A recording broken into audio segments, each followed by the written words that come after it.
So first off, can you tell me what or how you got involved with The Night Sitter, which is, from what I understand now, was filmed 4 years ago? Yeah, it was filmed 4 years ago. Um, so you know, I don't remember I remember auditioning with the directors and like we had we talked a lot about the character in the film and it was really really good. I do remember I remember that we had good chemistry and um, sorry, I don't know if you can hear me very well. Yeah, I can hear you fine.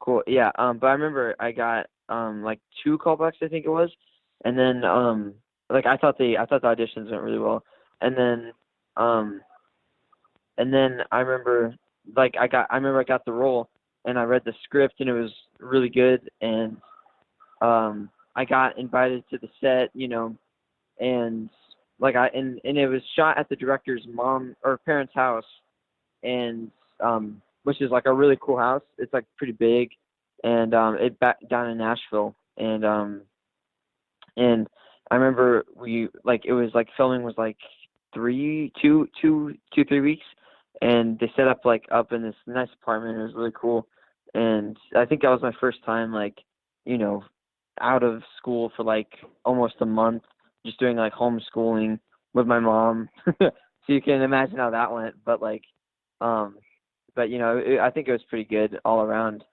Um, but yeah, that was kind of my introduction to the movie. As a young actor, when you're getting into a role with a horror movie, how do you get into the headspace that's needed to convey, you know, fear, suspense, or anything? What was your method back then into getting to where you need to be for that role? Um, I like so or I actually learned this from like a lot of my other actors that I worked with on that, and it was like any especially if it was like a scene where there's like some sort of like monster in it or something, I would just breathe really hard before the scene, like maybe do a few laps around the room just to like get in the mindset of getting like hyperventilating and getting myself in like a frantic mode, my body in it. So then all I have to do is be in character because at that point I'm just already naturally, kind of, feeling, kind of like hyperventilating and on edge. So then like it would come across better on screen, you know? When the whole film wraps, do you have like this kind of this time period where you have to come down from being the character you've been playing, or do you just kind of snap out of it like that? I kind of just tap out of it, especially since I was younger back then. I wasn't like, like I wasn't like always in character and like doing this big thing, especially since it was like my first independent film where I was like a main character. I just, just kind of was in and out of it. Um, you know, so like, like when it was over, I took a few really cool props from the movie, and it was just like that. It didn't, it wasn't like a process of, you know, back to normal life. It was just kind of in and out. How do you feel that you've grown as an actor from 4 years ago to now? Sorry, what was the question? How do you see yourself as having grown as an actor from 4 years ago till now? I mean, 4 years ago I was 10 and now I'm 14. So I think I've grown a lot as a person also. So not only, as an actor. So I think I've grown so much that, I think it's grown physically too. Um, but yeah, I uh I think I've grown a lot. I think I've learned so much in the past 4 years, whether it's on, on Avatar or just other projects that I've been on. So, I think I've definitely grown in a good way, When trying to stay acting on wise. top of, oh, I'm sorry. Sorry, what did you say? When you're trying to stay on top of your game as an actor, do you take classes or how do you hone your skills? Um, I never really took any classes, especially since I lived in the middle of nowhere. There wasn't any like acting classes, but when I was young, I went to theater. Like really, really young, I did theater stuff. So, um, like I think that kind of helped me get a base for acting lessons and stuff like that. But then again, that's theater, so I guess film is pretty different. But yeah, I think it was a good base foundation for acting skills in general. Going forward in your career, are there any particular genres that you want to try to tackle next?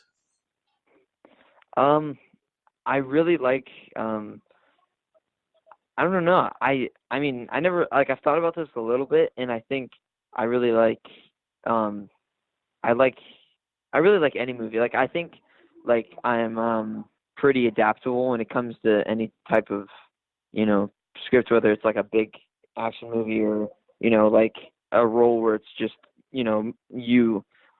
mostly dialogue the whole movie, like nothing physical. So I think when it comes to that, I don't have any particular genre that I'd want to do. It's just whatever really cool opportunity pops up. I know I have to be very selective in my questioning when it comes to Avatar, but the only question that I think is safe is what was the casting process like for you to get to be a part of this huge production?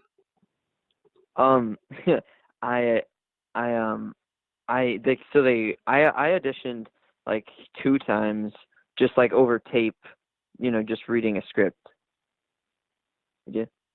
Um, and then I did, um, then I, sorry, I'm in makeup right now. And then I did, like the casting director, Margie, she contacted my mom and I over Skype, and then we did a Skype over Skype audition where she would like direct me and stuff like that, and we did that twice, and then flew me down to they flew me to LA like 4 different times until I found out that I got the role. So like each time it was like, first it was like I met Jim, second time I think I met Jim, third time I did it I met some of the cast, fourth time again with the cast, and then finally they made their decision, and it was awesome. It was amazing. The sequels are going to be huge. Are you ready to do that whole convention tour where you're sitting at the table and signing autographs for all the people? I don't know. I haven't thought about it because I've been so, thinking about filming because we have so much more filming to do. But I mean, yeah, I think it'll be a really great experience when stuff, when I'm doing on tour and stuff like that. Like that'll be awesome.